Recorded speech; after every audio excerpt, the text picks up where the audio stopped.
Let's clap it up. Welcome to Five-A-Side Podcast, episode 73. We getting up there in the numbers, man. This shit, when the 100 comes, we got to do something special. What we doing for 100? Everything got to be different. Backdrop got to be different. The fits got to be different. Like, it's got to be a thing. It's got to be a thing. We got to reflect on stuff, maybe some bubbly. What do you think, Seb? I feel like Seb would have a crazy episode 100 idea. If we time it right, we could be in Morocco for AFCON for it. Time it right. Touche. That's a lot of episodes by AFCON. Wait, when is AFCON again? Next year, this time next Oh. We might be past it. But that's cool. 110 in Morocco. I'm cool with that too. Yeah. But who are we joined by today? Seb, what's going on, guys? Gabriel, what's good? Kendrick. All right, we got a lot to talk about today. We have the Champions League action that has honestly been very exciting with this new single league table format. We've got some phenomenal title races going on, especially both in Italy and La Liga. We've got some other, as always, interesting and eclectic reaction videos that you will only find on Five-A-Side. But I want to start with, it's very true, especially Seb. I mean, Seb, the stuff you be finding. Honestly, actually, back to that, the Argentina one, because you were traveling, and you should talk about your travels, actually. Yeah. It took me forever to find the video, bro. I was using AI, Google, TikTok, and I finally found it on Twitter. There was only one post of it. I'm like, how does this dude find the Jersey Tug and shit? Yes, man. That was crazy. I got some crazy Mourinho quotes, but if you want to talk about your trip first. Yeah. So I was in LA for a Wrexham versus Barnsley match that was shown at COSM in LA. So for those of you who don't know, COSM is a virtual reality live match viewing experience facility where you can watch games in 8K and the cameras are placed at the actual match. So if you're watching an NFL game, the cameras will be in the stadium. I didn't even know that. And COSM sends its own cameras to these events and then is able to stream the footage from their own cameras to their venues. And so when you're at the event, you actually feel like you're at the game because this giant screen displays footage on a curved screen, so it's very immersive and you feel like you're at the game in the stadium. Wow. And so for the Wrexham game, of course, there's a lot of like LA ownership. Rob McElhenney, Ryan Reynolds are part of the team ownership, and so they were at the game. Danny DeVito was there. A lot of members from It's Always Sunny in Philadelphia were at the event. A lot of other like LA stars were there. So it was a really interesting like viewing experience.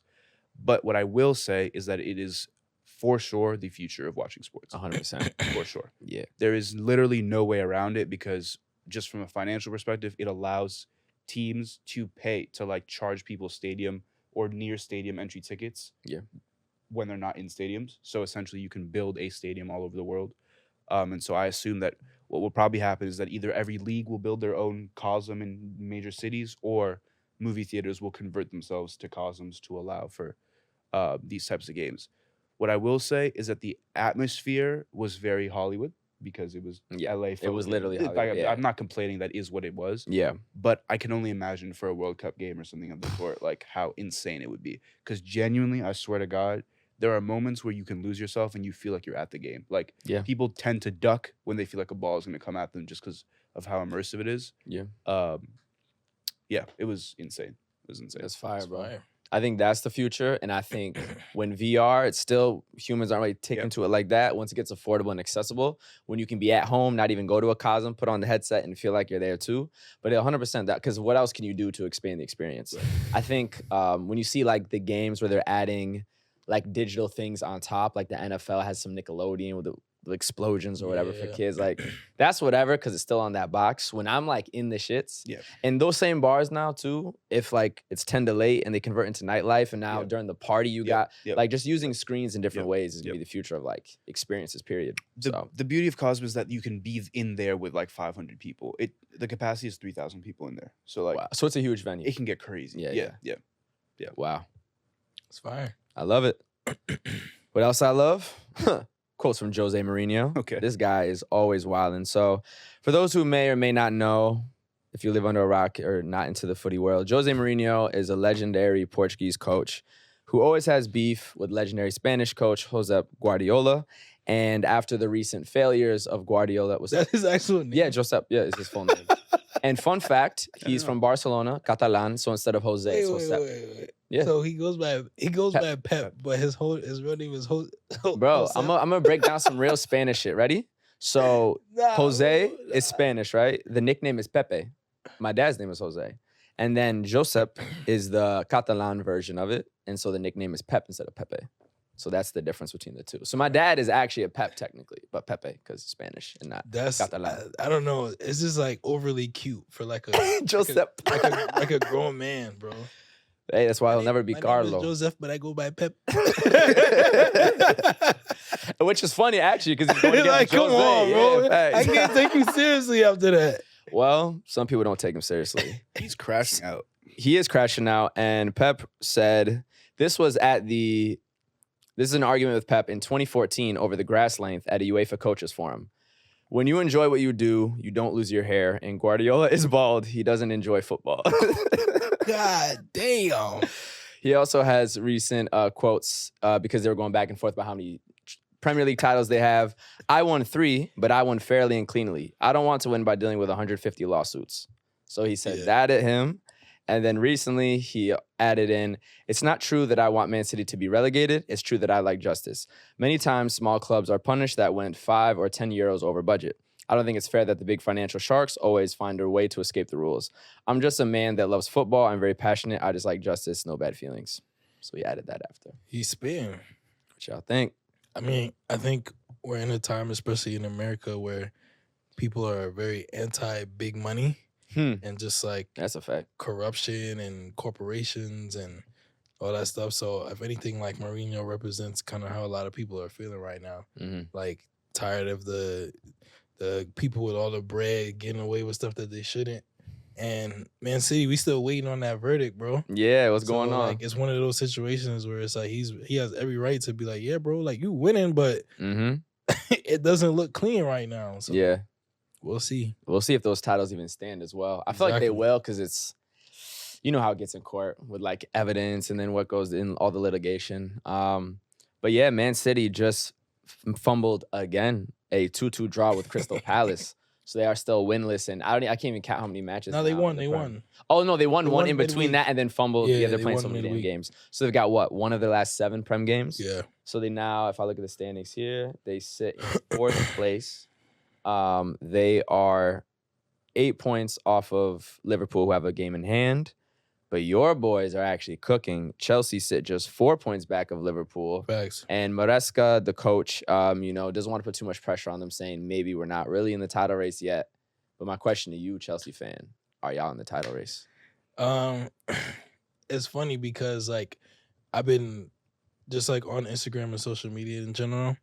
After Maresca put out that statement, everybody's in the comment section of every post about Chelsea. Like, we're not in the title race. We just trying to win games. Like, and it's true because we over the last couple of years we just been in such a shitty situation where like we lost a lot of the expectations, and so sitting in second place right now, everybody is like low key afraid. Bro, we're all like waiting for something to go wrong. Yeah, but I don't know the way that the team has just gelled together. Like, I think one thing that I have come to appreciate a lot is the fact that preseason everybody was shitting on Chelsea, saying like, "Oh my God, you guys have too many players." Yeah, yep. We're seeing now that like in modern football, with the amount of games that we have, Yeah, you low-key need that amount of players because Chelsea right now in Conference League literally feels like a completely different starting 11 for those European tournament It's actually games. ridiculous. Like João Felix and Kunku, he never like they don't see the pitch. Like So Mudryk, weird. they don't see the pitch during Premier League It's so games, weird. Yeah. but they start in Conference League.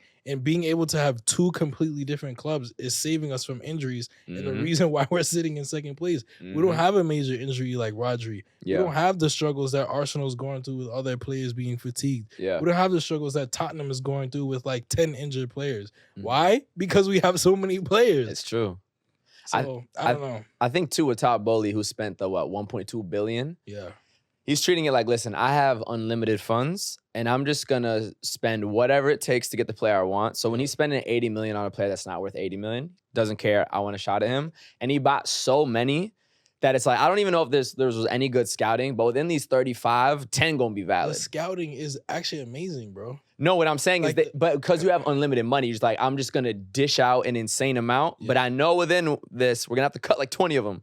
But when I find my ones, and so it's a little bit of method to the madness. Like, he definitely spent an insane amount. Yeah. Everyone's probably overpriced, but the result is now a team that's really gelling together. Bro, and the thing is, we have some players that like nobody really knew before this season. Yeah. Like, we have the big names in Kunku, we have the Cole Palmer, obviously yeah. has been breaking out.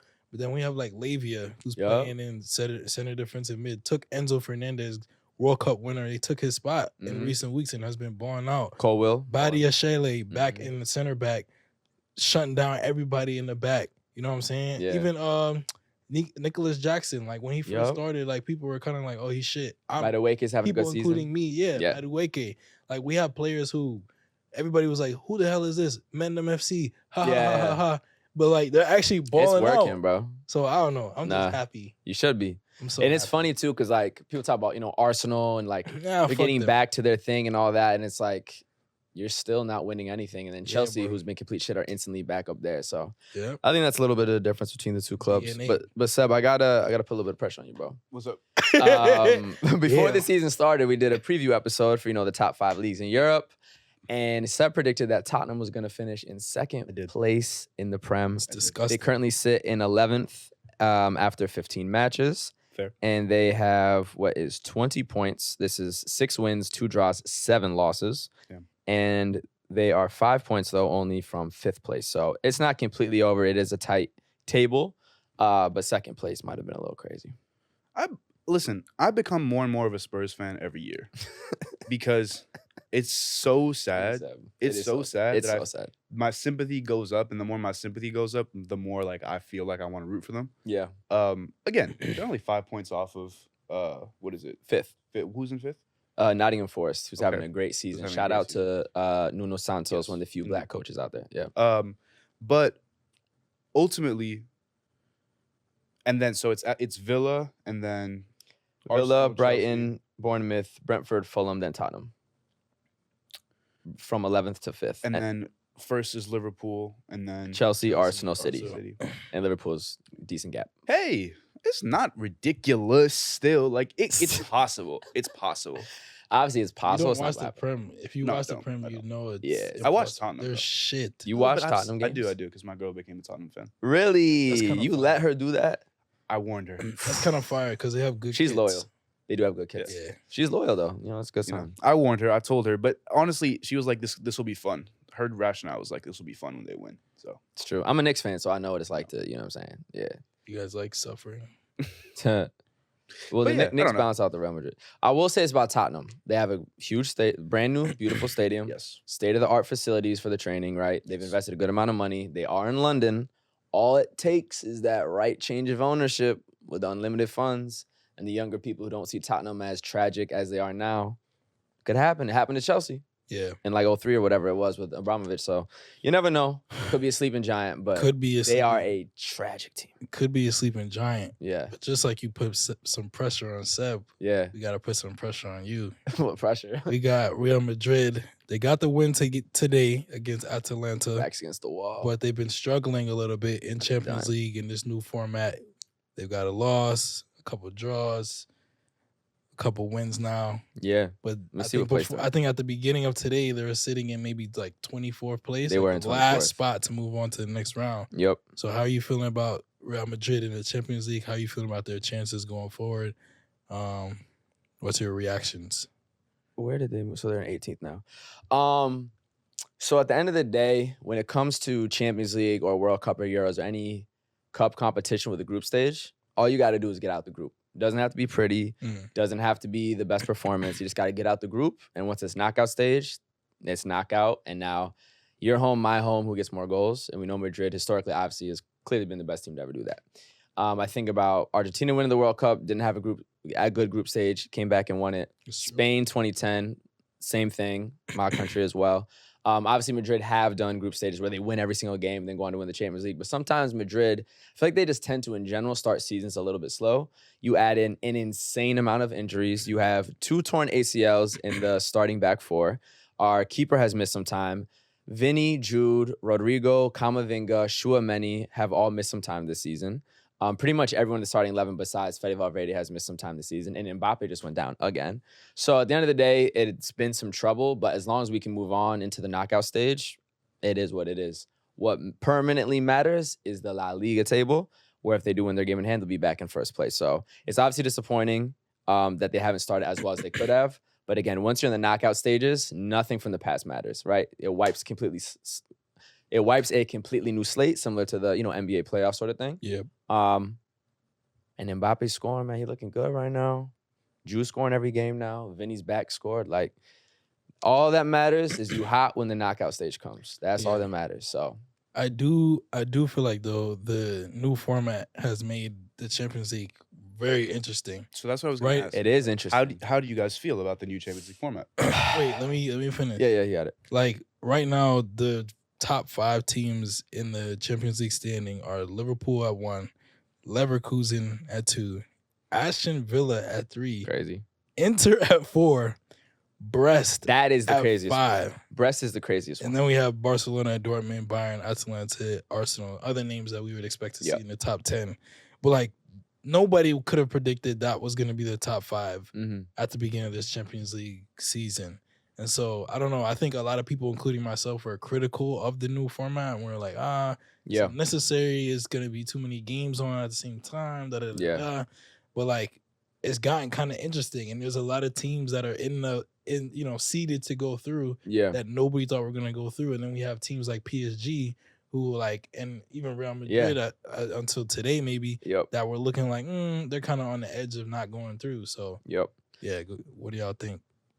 You want to start, Seb?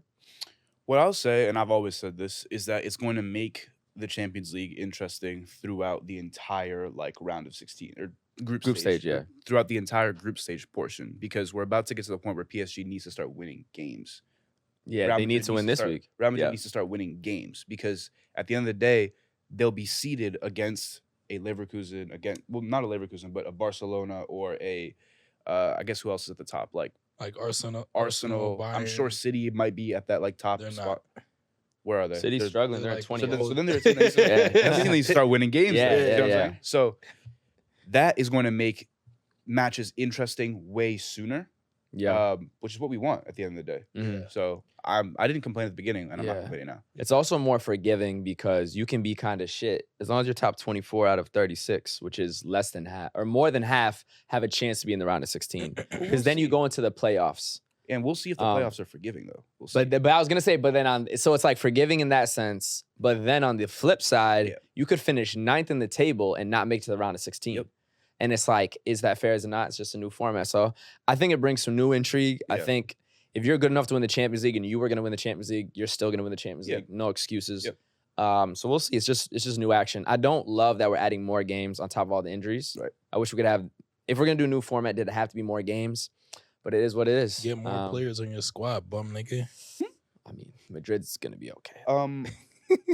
What I would ask. 9 and now they're at 15. What I would ask is, how do you guys feel about that? So, with this new Champions League format, if you finish in 9th, 10th, 11th, even, you're then still seeded to play another game against a team that finished 16th, 17th, 18th. If you lose that tie, you're out of the Champions League. Yeah. How do you guys feel about that? It's fire. It makes it more of a standard cup competition. Yes. In that sense. But it's only one extra game at the end of the day.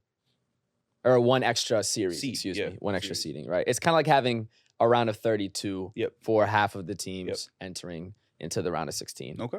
They'll have played a round of 32. We'll see how people feel. It does mean, though, it's 4 extra matches because 2 more group stage and 2 more. Because it's a 2-legged tie, right? It's not a 1 playoff match. Yep. Yeah. And then 9 plays 24, 10 plays 23, and then, matches it in terms of that. So we'll see. We're going to get some crazy matchups. I know we're going to get. There's just gonna be some names, bro.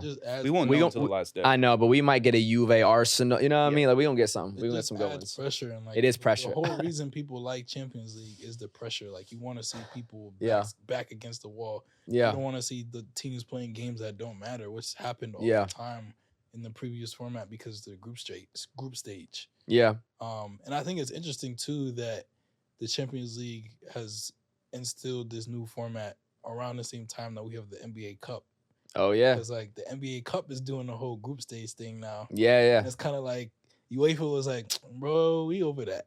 Yeah, We facts. on to the, Facts. we on to the next thing. Like, y'all finally getting caught up. Facts. Doing the group play. We're not even doing that no more. Word. And I mean, we was going to talk about NBA Cup, so we can break that down real quick. Yeah. What the NBA has added is a in-season knockout tournament, the same thing that footy has always had, right? So in England, the FA Cup, Spain, Copa del Rey, Italy, Coppa Italia, and so on. And so it started last season. They called it the in-season tournament. It's now been rebranded as the NBA Cup, which is even closer to the cups in soccer. Yeah. So you see the direct comparison with the group stage format, with winners going to the quarterfinals, then it's single elimination.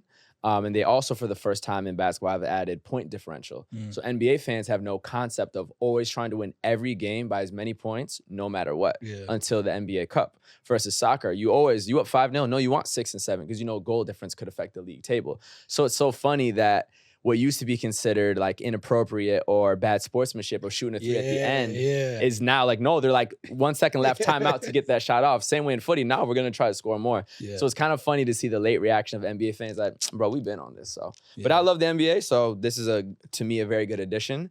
And at first people hated the idea, and I think it's going to gain a lot of traction and value. And being the second most global sport, why not pull from the most global sport? So I think like to your point, the point differential is really important for basketball because like there's so many times in basketball where if a team is up by X many points going into the fourth quarter, the game is basically over. Like teams are putting their starts off, like they're putting the bench in the game and the game kind of just dies down. People are leaving early. But like both for viewerships and ratings and, you know, just like the excitement of the game, everybody has to keep their best players in the whole time, or you know, at least some semblance of that. Because like now we actually have to blow them out by as much as we can. And one of the funny slogans they say is that every game matters, every point matters, and it's like, well, that's kind of been the point of why soccer I think has such a perfect format. It's because you feel that, even within the league being its own separate title versus regular season of NFL, NBA, MLB, you don't really get anything from being the most consistent in that marathon. So I think it's cool that they're starting to kind of pull and understand. Now we do need every game to matter. You know what I mean? Because at the end of the day, right now, it doesn't feel like it. Have y'all seen the courts, though? Yeah, most of the courts are trash. Yeah, the courts DC's is actually a nice court. It's actually kind of cool. I like it. The court might be. Yeah. That is Hey, we won. Yo, we beat the Nuggets the other day. Really? Yeah. Oh, the Nuggets are struggling. Every other game. Wow. The Nuggets are really in crisis if they're losing to... Get Jokic some help, man. That's crazy. I want to see this court. Yeah, they're a bit wild. I like the custom courts NBA does. It's actually nice. It's like a reddish... Yep. Yeah. It's the Kith. It's like a cherry blossom. Yeah. It's pretty nice. I love the Kith Knicks court. I don't love their NBA Cup court. Just mad orange.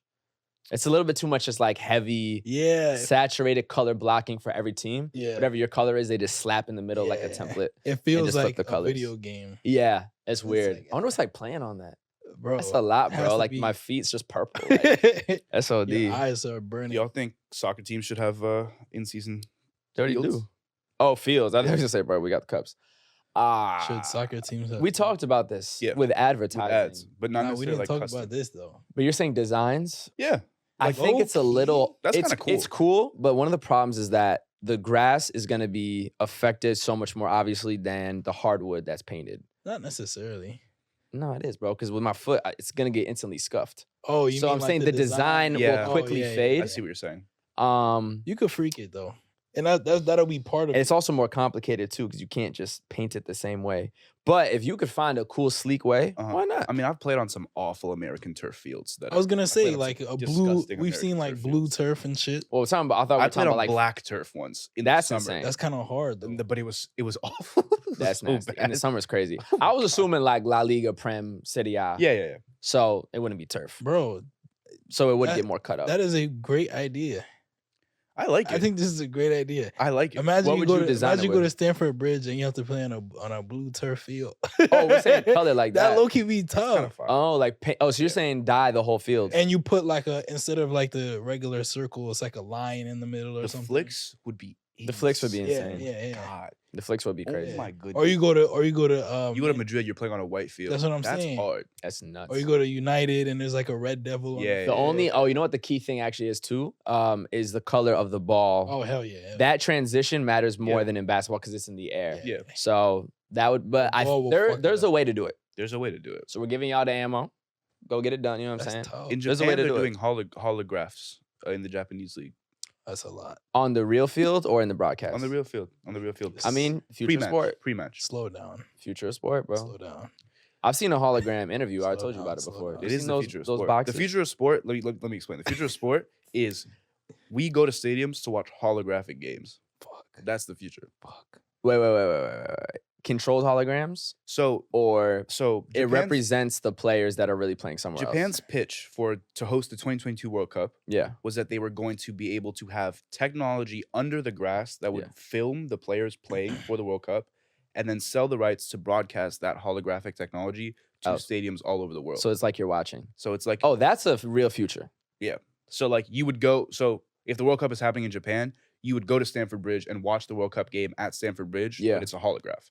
But why That was not? their pitch. Think about it. When the Knicks play in the playoffs, you have a watch party already in Madison Square Garden, yeah, whether exactly. away to whoever. Exactly. Why not have the home game still there? It's better for the obviously you get the Exactly. scheduling, right? Have a watch party. Yeah, why not?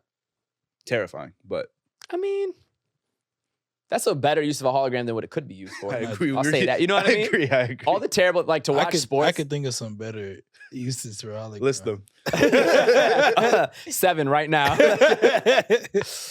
One of y'all also asked, what team's currently battling relegation in the Oh. top leagues would you play for? This is my question. Let me see what's going on in La Liga. Like I was sitting at work today, Just thinking. and I was thinking about the fact that what's his name, Victor Moses is playing for Luton Town, and I was like, damn, like what team would I like want to play for that's like battling relegation with the risk that like they might get demoted? Like By what the team way, would I be comfortable I being have in two. the lower league playing on? By the way, Depay saved Corinthians. Yeah, we're Gonna talk about that for Like, sure. There's The whole season was cool, bro. The whole season was fire. But yeah, If I'm doing La Liga, I would probably say Sevilla or Las Palmas. Sevilla's a cheat, They might be too good because they're That's a not going to good- really yeah. get relegated. but that's a good one. That's You know what I mean? They're just a little bit lower. They've been having tough seasons. But if we're going to go with a team that really we I'm don't know if they're talking going to like stay, bottom 3. They're in the bottom 3 right now. Las Palmas is only a few points off bottom 3. Okay. Yeah. Las Palmas would be valid. Leganes too. Leganes is in Madrid. Yeah. I've been to Madrid, love Madrid. You know what I'm saying? Las Palmas, incredible weather. One of the most beautiful places in is Spain on the easy. planet. I think I got an Um, easy one. So Too. that's up there. what's yours? Crystal Palace. Oh, mine's Venezia. Oh, I didn't see Venezia. If I'm That's a doing good Italy, one. definitely That's a Venezia. Are good you one. kidding me? Definitely That's a good Venezia. one. That's a Just good for the Nocta kids? What? Wait, Just for the why? kids? Hard. Why? The Nocta Why kids are hard. Venezia? Yeah. Vibes. Why would I go live in Venice Yeah. and get paid to play I don't know. soccer? I don't And know you get anything so about much It's like the most beautiful city in the world. And bro. you So I've never much been, exposure. bro. I've never been. Well, You You'll never go, heard about you'll the go. famous gondolas and the boats and all that? Yeah. You'll go for sure. Also, just like the exposure you get as a team that doesn't have to be good is kind of fire too. Yeah. I would Little say bag right there. I would say Crystal Palace. That makes sense, little Just Mondo Messi vibes. being in London, Yeah, Mandem that's a good FC, like very Yeah. black culture, and they have cheerleaders. I think they're the only team in the Premier League that has cheerleaders. And like, Man people City don't- couldn't beat people them. don't talk could they? about that enough. That's weird. I think they're called. I think they're they're called like the. Anyways, Yeah. Cheerleaders and footy is nuts. Cheerleaders as a concept kind general of is- crazy, bro. Nah. yeah. We should Yeah. get rid of it. It's not good. It's not a You good thing. you didn't watch the documentary I on the did. Dallas Cowboys? I did. That was awful. Did you Poor watch girls. Yeah, Because the Poor way you girls. brought it up, that's bro. like you watched They it. they're doing the same thing as Ronaldo. What, you feel bad for them because they're women? I might not be understanding your question properly. I feel I'm not understanding. You said the it's question. awful. You said it's awful. The concept of cheerleading. Yeah, why is it awful? Do we have time? We could devote 60 seconds. I actually want to hear your take. Personally, I feel like it's a misogynistic and sidelining sort of industry where it gets girls to sexualize themselves when they're very young and then has them cheer for very few minutes for no pay Mm. while their bodies are often like put through a lot of stress for very little compensation. I say especially football. That's fair. I feel like basketball cheerleading. That's me. That's just me though. I say basketball cheerleading is a lot different too. You know what I'm saying? Even Yeah. from the college way they do it, it looks more like it's like fans on the side vibe. Or if Yeah. they're doing like actual routines and dancing at halftime, whatever. Basketball feels a little calmer. Football is a little insane. Obviously, the Cowboys version too, it's nuts. Like what they put them through. The craziest stuff is what goes on in high schools in Texas. Oh, I'm sure high school football in Texas, bro, That's is like how favelas treat footy. I'm telling you, Jesus Christ. he's right. it's true. I, He's right, the though. reason What? why Yeah. the reason He's why right. the reason why I said even like push back is because I feel like that was my mindset going into it. But from watching the Dallas Cowboys like show, it felt like, okay, this is actually like a prestigious organization. There are like thousands of people across the country like trying to join this organization. And like the women who join feel like empowered. Like although like a lot of them have to like struggle and work multiple jobs, it's like a prestigious thing that they all get to be a part of. And they kind of like it feels like a privilege for them. You know what I'm saying? Yeah. I feel like Cowboys also is an extremely unique team for anyone to think of the cheerleaders as like their own entity. Yeah. Because nobody's thinking about Yeah, the yeah, Green yeah. Bay Packers or Seattle Seahawks it's a or the fact. Bills. The Wizards. Or even Miami or Wizards or It's a Nick fact. City Dance. Yeah. You know what I'm saying? Like, performance Don't- is cool. Don't talk about the Knicks seed. I fucks with them. Yeah. That's what I'm saying. But I'm saying, like, as the entity, to be able to say, like, you know, when like you get paid with exposure, Yeah. Yeah. you better be given some crazy exposure. Otherwise, just pay them for their performance and Right. treat them as the employees they deserve It's to a be. fact. That's what I'm saying, type shit. So Anyways. There's definitely a bias, For sure, it's out there. and it's just something that you get used to. It pisses me off in a way. I go through it most of the time whenever I'm at Juventus. Every year somehow I'm on the out and I'm ready to be discarded, and then, you know, it's like every summer it's like I'm a new player coming in having to, you know, make a name for myself. If it comes down to me or them, and it's a 50-50 for the call from the coach who's gonna play or something like that, I think it exists. Well, Americans, they've got no one really coming through. They haven't really got no great players. I can't think of a top American coach I can name off the top of my head. I can't think of a top player. I can't think of anything that come out of America apart from the money. No one's opinion is wrong unless you're a USA fan. If I was to ask anyone in this bar already what the starting 11 was for USA, no one would know. They've been a bit better than I thought, but they're still shit. They're not very good. Shite, mate. Horrible. You name me one American player that you can name. Not to be rude, but who are they? Who are they? I think the Americans, I think they think the best at everything. Let's play soccer. I want to play soccer. I played soccer since I was 2 years old. that's It's crazy, football. because- It's football. It's not soccer. They've got it wrong. I don't think they know about football. They still call it soccer, don't they? Soccer. So you agree that Yeah, great, terrific job. Ouch. I'm not even gonna explain what they say. Here's what I'll say. Yeah. Here's what I'll I say. feel like you should start. It's true. There's a bias towards Americans in footy. It's to the players, the coaches, the commentators, the content creators. Go ahead, Seb. I disagree in regards to what Pulisic was saying, and I'm sure this was filmed before his He was season balling out. That's fact. because what he's talking about is not the case when he plays in Milan. He's the first- Anymore. Yeah, but even Anymore. yeah, but like it didn't take him very long. So I wonder when this was filmed. He's also the best American player ever. So he's much more of a anomaly than the generic rule Sure. of thumb. Sure. Where if I'm going to go off of nationality sort of Yeah. thing, you don't tend to think the highest of Americans at the highest levels of footy. Okay, And Which he's is saying- more he's what he's saying- talking about for the bias. And he's saying if it's 50-50. And it's not obviously 50-50 now we right know now. it's Yeah, not yeah, 50-50, yeah. but like he's saying if it's 50-50, me and another player are like around the same skill level, they're gonna pick the other guy. I could talk for quite some time about why that isn't the case. But what I will say is that I think that Americans have an image problem when they come to new teams, and I know this based on like personal stuff that I've heard about players arriving to clubs. The issue with American players to a certain extent is that they try to appease coaches too much. And our top American players at top clubs do not have set positions. Pulisic doesn't have a set position in Milan. He plays left wing, cam, and sometimes plays like as a false nine. Tim Weah at Juventus plays all up and down that right side, left side. McKennie at Juventus, at the end of the day, he's playing CDM, cam. He's played every position for Juventus. Balogun as well. He plays right wing and striker. Dest, when he was at Milan, played right back and right wing. At the end of the day, if you have a culture where your players are always... Musa at AC Milan is another great example. Musa has played every position for AC Milan. So if you have a culture where your players are coming into clubs and are often trying to appease coaches and show that they can play here, there, everywhere, what that ends up creating is this understanding that American players are plug-and-play players, where they'll just kind of say yes and do everything, and that creates a narrative in which American players are seen as players that just fill gaps. And that's why you're not respected. Because if niggas think that you fill gaps, I'm not going to respect you and pick you first because I think that I can put you in every other position. And that's a cultural problem. That's an interesting concept. And I just Interesting listed concept. maybe 8 or 9 of our best Americans. Not 8 or 9, And- maybe like 4 or 5. But I can Regardless, them also niggas, list you those are players that are Ricardo plug and play players. Ricardo Pepi, starting striker of PSV, Mhm. Eredivisie champion, one of the top scorers in the league right now. I believe they're still in first place. Okay. Malik Tillman getting a bunch of goals as well. Richie Ledesma also scored recently. I think all three of them scored in the same match for PSV. They're playing in relatively set positions. Yeah, also, these not players that are lower tier than those. ish. Pepe's up there. Pepe, I would say, is up there. Club-wise. PSV Well, he's is starting to get there with the national team. He just scored a couple good goals too. club-wise still though. I'd also say it also depends because I'd say one of our best players is Anthony Robinson. Sure, he's he's an definitely exception left back. for sure. You know what I mean? Obviously, we've had very good keepers in the past. Yes. But that also speaks to the versatility of the current national team, I which agree. did not exist I agree. in the past, bro. I agree. We did not have guys that can move around and I play agree. so many different positions, which is why this team, in my opinion, is so much more dynamic right now. But I think you go ahead. And sorry. I think, though, the bias, that could be more of a result of the types of players we have right now that maybe aren't like just purely one position. I think it more just is a cultural bias towards Americans in the sport that is felt through the fans, through the media, through everything. Because when you see an American that's on the precipice of reaching a certain level, because you haven't seen it before, there is that doubt that they can reach it. It's true. Christian Pulisic, born at 17 at Dortmund, is treated very different if he's Brazilian, if he's French, if he's English, if he's Spanish, and I'm Spanish myself.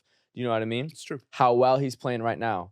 If he's going to a team that's headed to the Euro, or is in the UEFA Nations League right now, how that's treated versus playing in the CONCACAF Nations League. It's true. It's just different, bro. It's just completely different. And I think, too, because America's known for so much shit in the world. Mm-hmm. The most medals at the Olympics, right? The best at most of the major sports out there in the world. We're considered, in that sense, from a professional standpoint, the most athletic country. We are one of the leaders in film, one of the leaders in music, one of the leaders in tech, whatever it is, that because we're not as attached to footy or not seen as attached to footy, people who are diehard in all these other countries can't see America also taking that aspect. And that's why he said Americans are arrogant. They think they're the best at everything. And there's a fear from the world that they could take over footy the way they've taken over so much other stuff. That's definitely It's a fear, bro. Definitely true. And this is more on the fan side than even coaches and shit. I agree. There is a fear. Bro, if we get a World Cup before England gets their second, that's the fear, bro. Yeah, absolutely. And they wouldn't be saying it if we weren't, starting to be valid. And last time we played England, we did tie in the World Cup. And the time before that, we tied too. So it's just... All I'm saying is that like players that are kind of on the come up right now, they complain about that. Like that is the complaint. Whereas as an American player, I've seen who's complaining to their teammates. Kevin Paredes is someone who has clearly stated. Oh, an American complaining. I thought you were saying the Americans' teammates. No. I'm like, don't you want a teammate who's down to do whatever for the team? He has complained that for him, he doesn't want to be known as a positionless player that can be kind of like put in every spot because he feels like that's a risk in terms of his career longevity. Because you're not given a set, you're not like given a set like role, and so you're often it's not a clear trajectory. You're often like played in different positions. It hurts your marketability. Yeah. It also hurts your like training because you're training differently all the time, so you're not really able to gel with your actual core, and it also hurts your prestige as a player because you're not a star. You're not the best midfielder because you're playing left wing back, left mid, and so unfortunately it hurts the amount of like length that you can go in career because you're not as famous as a player. But that's the bias towards Americans because Rodrigo's positionless. He plays everywhere in the front three. Fede Valverde's positionless. He plays everywhere. Chouameni had to lock it down at center back. Shot block after shot block after shot block today, but he also plays CDM. But being positionless at Real Madrid is I think a little bit different as when you're Well, they're not the only examples. When you're Lavia was just played at right back, but he can be CDM. Sure. But when you're actually proving the point. When you're American, now it's because you're American. You see the difference? No. Like more so they're saying no one cares about the perception unless you're an American player. I don't know. I think your like nation cares about your perception because they can't like clearly market you as a star. Like it's hard to market Weah as a star, Juventus. It's hard to market McKennie as a star because these players are not on the team sheet every single day at midfielder or at right wing. You like I don't know. They're sacrificable players. I think this argument goes both ways. For sure. Yeah. Yeah. But I think also this problem, and you guys could say that I'm wrong, but I think it also transcends to how the national team steps on the field when they're together. Because I think what ends up happening is there's like a lack of confidence in who we are as players in terms of the positions that our players play. Because throughout the year, McKennie is playing 6 different positions. Weah is playing 6 different positions. Pulisic is playing 3 different. Musa is playing 4 different. And so when you get onto the field and you're asked to play the position that apparently you're best at, I could understand if there was a bit of a lack of confidence in who you are as a player if you're not actually playing that position. I think that's an excuse, though, because Alaba plays CDM for Austria, Yeah. center back for club. Bad take. Alphonso Davies, left back for club, left wing for Canada. Sure. So Stinky take. also, I think But that's not speaking of future Davies is not a sports, good example. That's a stinky take. Though. sports is becoming more positionless too. Wouldn't you agree? I'd say sports is becoming more positionless in general. Speaking of sports becoming So. more positionless, Wagwan. Moise Kean Yes, sir. Facts. dropped the album recently, Great. showing that you don't have to just be a footballer; you can do multiple things. Mm-hmm. And You have to be playing well though. Yeah. Yo, he was waiting. First off, He was waiting until he started cooking. Listen, bro. Sometimes all you need is a change of scenery because Moise Kean is balling right now. Moise. He's going crazy for Fiorentina. He just won Serie A Player of the Month. Yep. And it was funny because you misspoke saying that he won it, but you manifested that he would win Player of the Month. He's one of the top scorers in the league. They're top 4, fighting for and it's very tight up there in Serie A. Sometimes all you need is a new place and belief in you as a player or whatever you are. Yep. Nah, And he is that's a fact. great example of that, man. If you gotta So get happy up, for him. if you gotta get up and move to a different city, You gotta go. move to that city. That's what we learned. If you gotta spend a little extra bread on some new boots or some What? new sneakers Type shit. to feel good, you might have to do that so you can feel nice. Feel me? But I think he dropped a song on that album with what's his name? That's crazy. What's his name, bro? Lay out. Everything we said stands, though. Album Ball cover? out, Album drop cover? the album cover. Album cover is tough. Fire, is that a kilt? Yeah.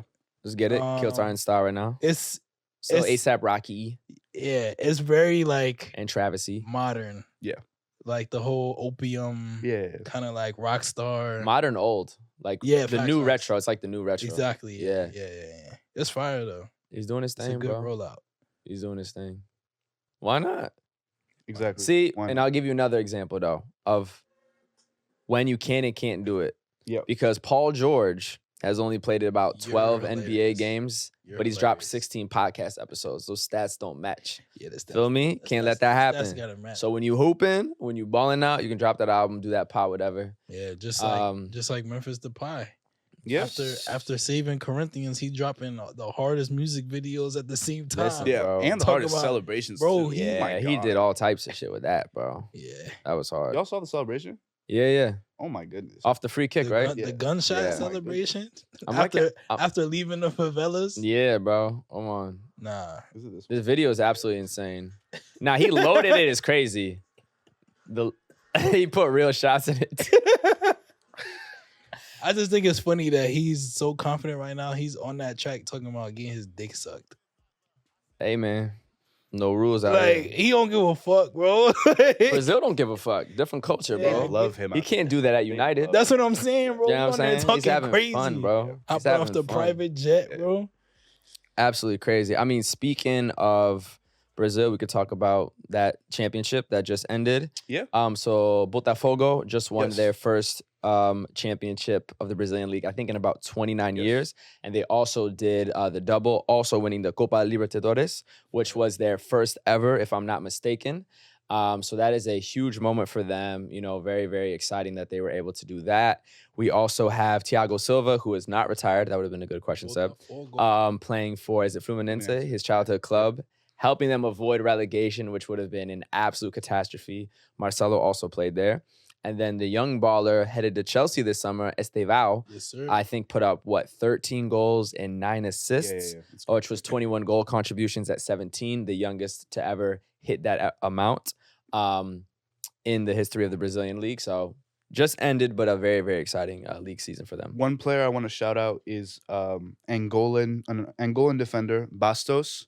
He is the first African player ever to win the league in South America. Hey, Which is Wow. wild. in South America. Yeah. That's a Wow. crazy stat. Yep. Wow.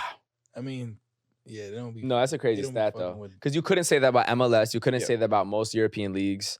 I didn't That's know tough. that few African players go to I mean, it's to just South like America. culturally, like, Yeah. why Of would course. you? Of They go to course. Europe, Yeah. little MLS, And maybe then little return Asia. home. Yeah.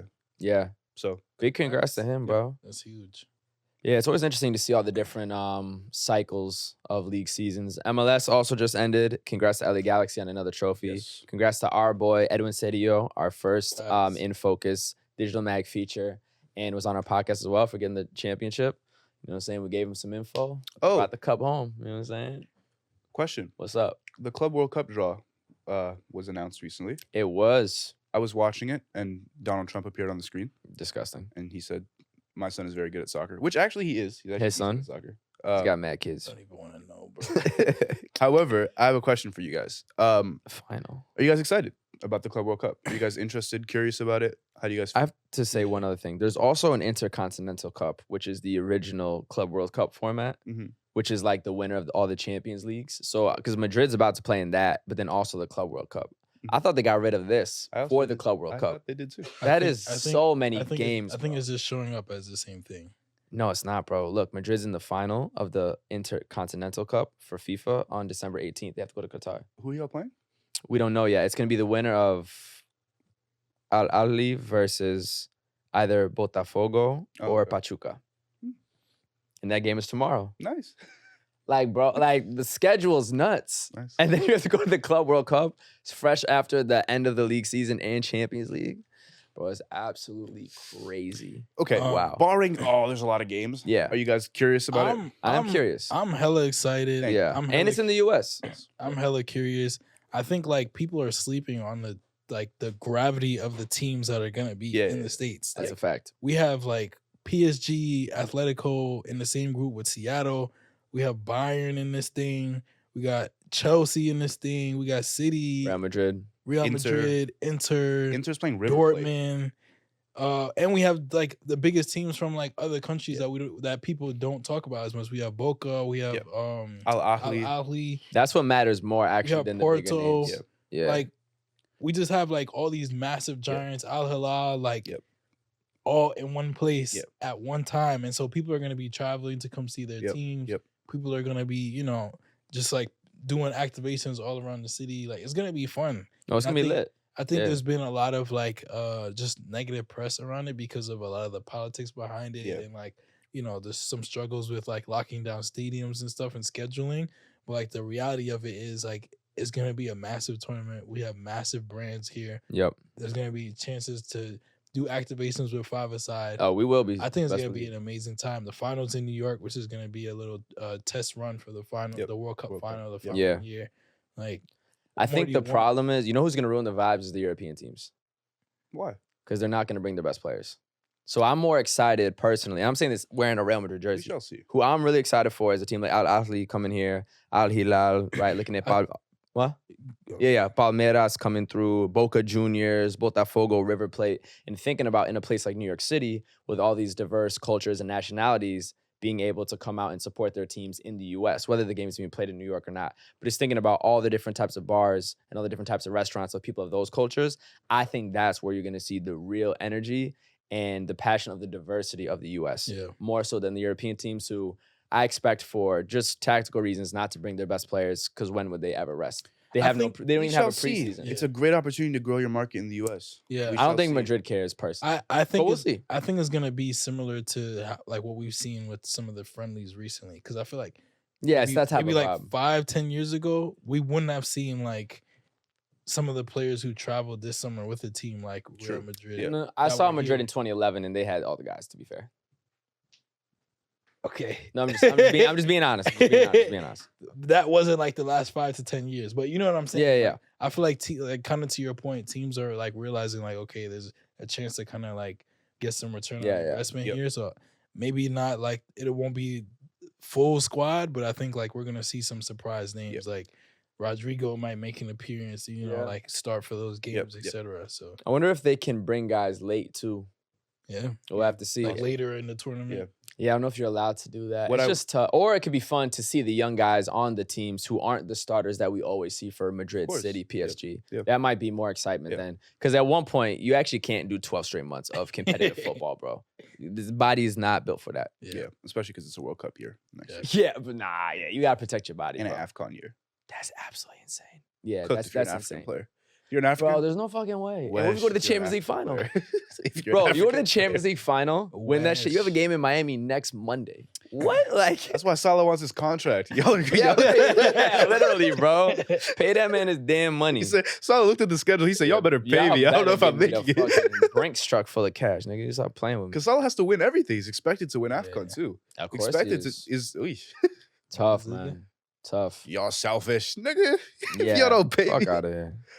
Me as a just football facts. like fan nerd, I'm super like excited to see like Al Ahly play Palmeiras. Like that's cool. Yeah. That's like you like sim that in FIFA. So I was gonna say it allows for matchups you would only see in a very minuscule FIFA Club World Cup of previous format, which is one from each continent. Yep. Now you can have a lot of crazy stuff we haven't seen in a Yep. competitive. So as long as players can stay healthy, I'm absolutely here for it, bro. Before that, I want you guys to react to this image here. Okay. Who is the worst player here? Drogba. No, KDB. hey, Drogba. hey. Definitely Drogba or KDB. It's pretty easy to me. Drogba is easy. I say or KDB. Well, Eto's better than Drogba. Okay. Mbappe is better than both of them. Mbappe is better than both of them is interesting. Yeah, I think by the end of his career. He's Yeah, also we're the talking only right now. person who's like 25 on the screen right now. So I'm gonna Agreed. go by the time he's done. Already got the World Cup. No. By now. By now, Yeah. still. Mbappe is still better than Yeah. De Bruyne. Yeah, I think he is. Wait, you don't think Mbappe's been better than De Bruyne, in my opinion? De Bruyne's had a little bit of a flop season too. I'll say De been hurt. He's Bruyne. been hurt. I'll probably say De Bruyne. Drogba. First of all, everybody's a legend, all timers, some of the best their countries I've ever seen. But I'd say De Bruyne or Drogba. Oof, worst player. In their prime, by the way. Prime, probably. Drogba, bro. We talking. I know, but look about who's on the Osman. screen. It's insane. It's an insane screen. I'd probably say De Bruyne. I think it's De Bruyne. I think De Bruyne is the worst. Yeah. But it's like Low it's key- like being low the key- 10 of the best players ever. Like, who's the worst on this list? But I mean, I say De Bruyne. that is the question. Yeah, I'll say De Bruyne. There has to be somebody who's the worst. Yeah. I think it's De Bruyne or Xavi. Okay. I might have to. Xavi's great. Yo, I'm just gonna let you know what's coming your way. I mean, That's all I'm gonna let you know. I don't care. It's coming from the realm. Xavi's a legendary player, obviously. Widely regarded the best midfielder of all time. Sure. So he's the worst on the list. Him and Iniesta are like equal in my opinion. Okay. Right? Yeah. De Bruyne kind of offers some things that I don't know if Xavi does in terms of like physicality and his goal scoring prowess, his goal scoring ability. I think Xavi's a better midfielder than Kevin De Bruyne. I think better the footballer. You said who? Drogba. Worst? No, De Bruyne I think Drogba. or Drogba. Yeah. Prime. We're talking prime. Everyone's prime. I think Drogba. I might have the worst prime. I'm sorry. Yeah, it might be Drogba. I'll say KDB. Nah, KDB prime is nuts. Drogba prime is fucking crazy Is too. it? Yeah, he's stopping wars and shit. Yes. Yeah, don't do that. Stopping wars is not Don't- fair. He's stopping That wars. absolutely You matters. didn't see the goals that this man was scoring. Yeah, you're young. Literally nobody could stop Step's being him, a bro. child right now. Picking KDB. Nobody could stop him, Yeah. bro. And the moments, FA Cup final. Yeah, bro. Give me that Champions League. Give me that big Premier League title game. Give me that. Taking down giants, bro. Word. Mbappe is questionable. Nah. No way. No way. Not after wait. And we'll talk about him today. Today he scored his 50th Champions League goal, second youngest to ever reach that mark, behind only Lionel Messi and actually ahead of schedule of Cristiano Ronaldo. Stats are not everything, but that is an insane statistic. That's an insane statistic. It is. PSG's all-time top goal scorer. He's Liga's like 7th all-time top goal scorer. And if you see the ratio of goals to game, his is by far the best. World Cup winner already, hat trick in the final, almost got 2. He's insane. And his terrible season everyone's talking about, he has like 13 goals in 18 matches. You fucking bozos. So our friends in the Bundesliga have asked us to react to what is more common in the Bundesliga than probably every other league are games that happen in the dead of winter with freezing cold temperatures and snowed out games. So there's a couple videos and pictures that the Bundesliga has sent us for us to look at. What are your guys' thoughts on all this imagery of snow and football? It's actually very relatable because I grew up in upstate New York, which is one of the snowiest places in our country. So this is very relatable. I played in the snow as a teenager. I grew up in the snow, you know what I'm saying? So it's a little homie, actually. And it's very cool, though. I like the contrast of, like, how it looks on the pitch. It's literally a different game because the ball moves at a different pace. Yeah. So it's really cool. I think it's hilarious. Like seeing the people sitting down was hilarious because I recently watched the NFL game, and they were talking about how like everybody in the crowd was standing because the seats were so cold. Yeah. And like the floor is so cold. So just seeing people like chilling in the snow, like this Yeah, is it's crazy. normal, is wild. Watch this clip. This clip is hitting it straight off the volley into the Yeah. snow net. That's tough. Snow net is nuts. So this makes me think of, imagine it hit the keeper in the face. Ooh, different type of pain. my And as someone who's gosh. played in the cold, in the No. winter, in Oh, the that's snow, different. I'm not coming back. I am done. I'm actually Sub me out. yeah. Sub me out. I'm actually man. crying, and then Sub my me out. tears are freezing up, and then my nose is freezing up, and I can't breathe. I feel like and I I can't feel my face. I feel like I saw a clip from the Bundesliga recently too, where it was snowing. A player like shot on the open net, Mhm. and the And it ball stopped. like Yeah, stopped. That's the Yeah. problem. Yeah, that's crazy. That would be very annoying. All right. Love it though. The Bundesliga also has some gifts for us Ooh. because it is the holidays and is Trapping through the snow. Yes, sir. I like it. It is the holiday season, the Christmas season, and so the Bundesliga has sent us some gifts in partnership with Classic Football Shirts. We have some jerseys that we've all picked out for each other. I can start. Kendrick, this is for you. For me? For me? Santa was very good to you this year. Oh, should I open it? Yeah. Hey.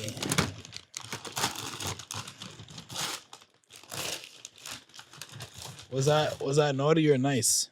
Let's find out. We have a beautiful Classic Football Shirts bag, You know what I'm perfectly intact. Ooh, I'm already loving the colors. saying? Ooh, what you got here? I'm already loving the colors. This is So- fire. Ooh, Where the hold on now. Bremen? Hold on. Look. Where the Bremen? Come on. Wow. Y'all remember Diego? So that is from that year. This It's is super tough. That's this is a vintage Werder Bremen 2008 original Kappa jersey. It's the year that Werder Bremen beat Bayer Leverkusen 1-0 to win the German Cup. Wow. Ozil was there at the time. Mario Gomez was Ozil there was at there the time. too. Yeah. Crazy squad. That's This is a beautiful kit. I don't know if y'all could see this, but the gold stitching, Yeah. like the gold that you see here, is stitching. And the star. Lining it with the star in the middle and the kappa on the we don't do shoulders. puff print logos as much and anymore, but we the, should. and the kappa on the shoulders. Mm-hmm. I love the symmetry in the front too.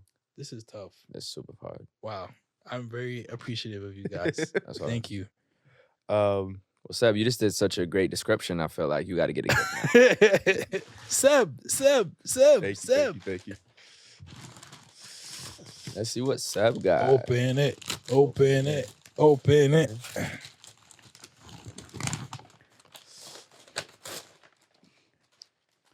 Once again, thank you to Classic Football Shirts in the Bundesliga. Thank you very What much. you got in here? Drum roll, please. Let's see. Yo, thank you. Come on. Yo. Come on. Hey, now. Known as the Club of the People in Germany and the only club in the top 5 leagues with a brown primary home kit. Oh my The goodness. Pirates of Germany. You have been given a Hummel Yo, 2014-15 St. Pauli jersey. St. Pauli. That's a crazy This is kit. insane. There's just a lot going on and I love it. Yo. Hold on, the stars. The that's stars on the on collar. inside. So after I score and pop my collar, then you see the stars. The Come on. stars on the Yo, I collar. don't know if y'all can see this, but there's a QR pirate code. Listen, This is man. different. There's no Literally other different. club in Europe that wears brown. I could not have asked for a better gift, honestly. That's That's fire. fire. It fits your vibe too. Like, It's a good color Yeah. combination. Yeah. It's a good color combination. Too. Yeah. I love it. Brown and blue. And you can drown it. You can dress it up a little bit Yeah, too. You know what I'm saying? Doesn't just have Such to a be earthy some athletic color. vibe. Yeah. Thank you, 100%. thank you. Bro, come on.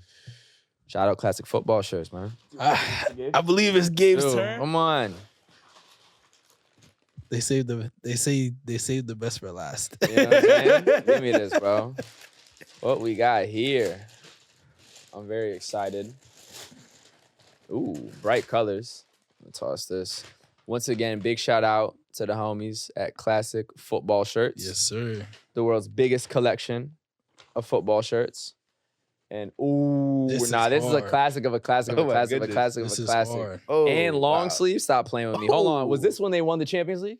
Right here. Oh we my have, goodness. Borussia Dortmund, 1995, 1996 Continental jersey, This is crazy. long sleeve edition. This is crazy. For those who don't know, that season Dortmund were Bundesliga champions. Wow. They reached the DFB Pokal quarterfinals. Mm-hmm. They reached the UEFA Champions League quarterfinals. Okay. And they won the DFB Super Cup. So right here, this is a winning kit. Is a Show them winning one more kit. time. Show This them is one a more time. winning kit. This is a winning kit. On and off the pitch. This Hooking is actually everybody. incredible. They can't even see the details. That's Y'all one of can't the even see ones, the right? detail. Oh, wow. There's a really subtle print. That's what I'm If saying. you just zoom in on this. That kid is one of them kids. Nah, this is, and even the collar being like a crossover thick V. This is nuts. It's got the old school Nike logo too, where it says Nike with the swoosh. Pretty lightweight too as well. It's a very breathable material. This is fire. This is incredible. Thank you so much. Guys. Wow. Throw them up one more time, Throw 'em up, man. throw 'em up. Merry Christmas. Merry Christmas. How you say that in German? Anyone got it? Nope. Christer Kringel? No, I tried. Dankeschön, Dankeschön, Dankeschön, Dankeschön, Dankeschön. We got a part of it. That's fire. I love that. That's tough. Speaking of gifts, we have some gifts from our homies up north at Footy Fresh. Love it. They wrote us a little note, so I'm gonna read it to you guys. They said, "To our five-a-side brothers, it's always love. Nothing fires us up more than seeing y'all win. To continued success and joy." And they gave us some of our. They gave us some of their signature footy refresheners. So we got a myriad of players here. Absolutely. We got Vinny, we got Ronaldo, we got Kevin, we got Messi. And so we're gonna do a little activity. I asked the guys to pick one of their favorites, and I want them to basically present to y'all and present their opening arguments for why they think they have the best player out of the bunch. So Seb, if you want to start. Law. Let's do it. Way 45, Rafael Leao. Big vibes. Always smiling. The vibiest football player on the planet. Skill you out while he's smiling at you. Beat you round the corner while he's smiling at you. Chip top corner while he's smiling at you. None of y'all players can do that. All y'all players have to be emotionless and focus. This guy is enjoying his life as he's scoring on every single team. Okay. Best player out here. Doesn't I like matter it. who you guys have. Well, speaking of scoring, we have Monsieur Kylian Mbappé, who has just scored his 50th Champions League goal. Mr. Midlife He Crisis. is the second youngest to ever reach that mark, or excuse me, the second fastest to ever reach that mark, only beaten by Lionel Messi and actually ahead of schedule of Cristiano Ronaldo. He's already won a World Cup. He's already scored in a World Cup final. Not just that, he scored a hat trick in a World Cup final. Okay, he is the all-time top scorer for PSG. He's one of the all-time top scorers in Ligue 1 with the best goal-to-game ratio that there's ever been in that league. In his terrible little season, I'll keep talking about with Real Madrid, he's already got 12 goals, which would be a lot of people's best starts ever to their season. He's changing the standard once again. Monsieur Kylian Mbappé. That was cute. That was cute. That was cute.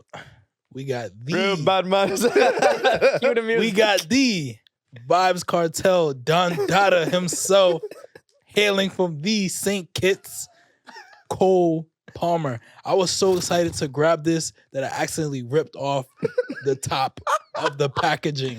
Yo, this Okay. guy loves Chelsea. It's true, by the way. Yeah. Look. You know what he's gonna do? He's gonna walk by in his house and go, woo, like, in the car. This right here is the only baller out of the group that is doing everything he's doing with 0 brain cells.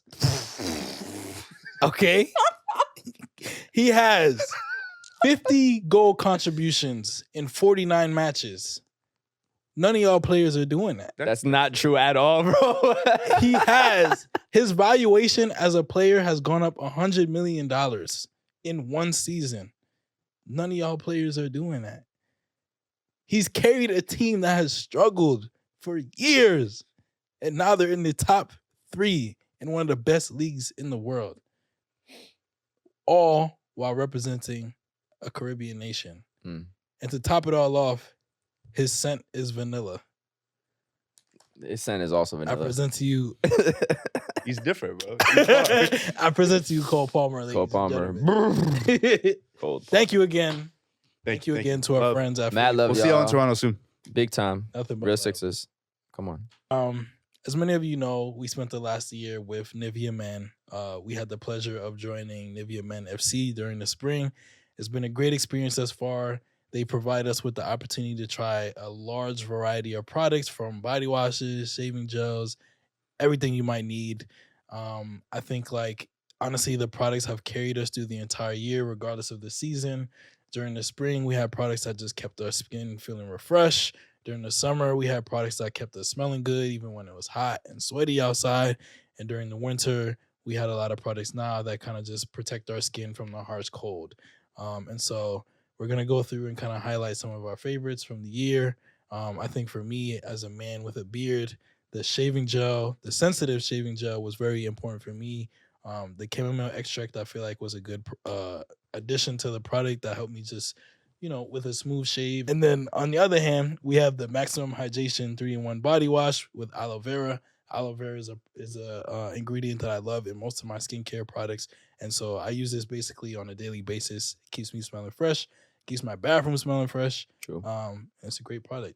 And speaking of shaving, we have this sensitive, soothing pulse shave balm. So I like to use this especially in the neck areas when I shave and it's not done by my barber when I get way too many haircuts. With the chamomile extract, which is very good for soothing and making sure that you do not get razor bumps. And then after using that, I've always been a fan of the face and beard moisture gel. So you can both moisturize your face, your beard, and then once again, especially that neck area. This is very important for my bearded fellas to stay moisturized in this cold times. Now that we are at the end of the year and it is in December and it is getting pretty cold and windy out here in New York. So some of my favorite products, especially as somebody with a beard, just staying fresh and staying moisturized. So for me, I have 2 face products, the sensitive face lotion and the moisturizing face wash.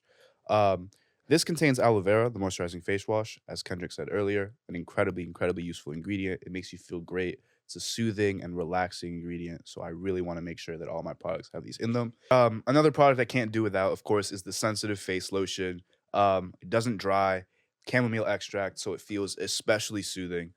These are products that I have used throughout the year and will continue to use in the next year. With that said, it's been a pleasure to be a part of NIVEA Men FC this past year. We will be using these products throughout the next year as well. Thank you so much for having sent us all of these things throughout the year. NIVEA Men, it's been a pleasure. Peace. Speaking of amazing ballers, there's also some amazing musicians out there. And this Thursday, I'll be hosting my 1-year anniversary party for Vino Vriday, featuring special guest Chase Shakur, who will be performing. This will be at Cafe Erzuli. So very, very exciting moment. I created this event to be able to bring people the sort of new age R&B that I never heard outside. Now being able to actually bring one of those artists to perform in the flesh is going to be very, very exciting. So pull up, listen to the songs. Pull up. Also got the 3 phenomenal DJs, my boy Cuddy, Roos coming all the way from Atlanta with Chase, and then the homie Chameleon to close out. So it's going to be a big vibe, man. Pull up. Big vibe. Pull up, bro. Pull up. I know If you're you not like there, I don't know what you're doing with your life. Actually, what's wrong with you? What's good with you? Yeah. It's the only place to be. Only place. Thursday night. Brooklyn. I don't care if you in Manhattan, Word. Harlem, Philly, the Bronx, nigga, Long Island, DC, Jersey, Baltimore, Delaware. You better get. You might be in LA. Better I don't give a fuck, bro. You better get on that Chinese bus. Come on, and $5. take your black behind over to Cafe Erzuli because we getting turned and we Type getting shit. right. Come on. 1 year anniversary. 1 year, nigga. I'll see you there. See you there, bro. You know when else we'll see them? Episode 74 of the 5-Side Podcast, which will be next week. Appreciate y'all once again. That was episode 73. We'll talk soon. Peace.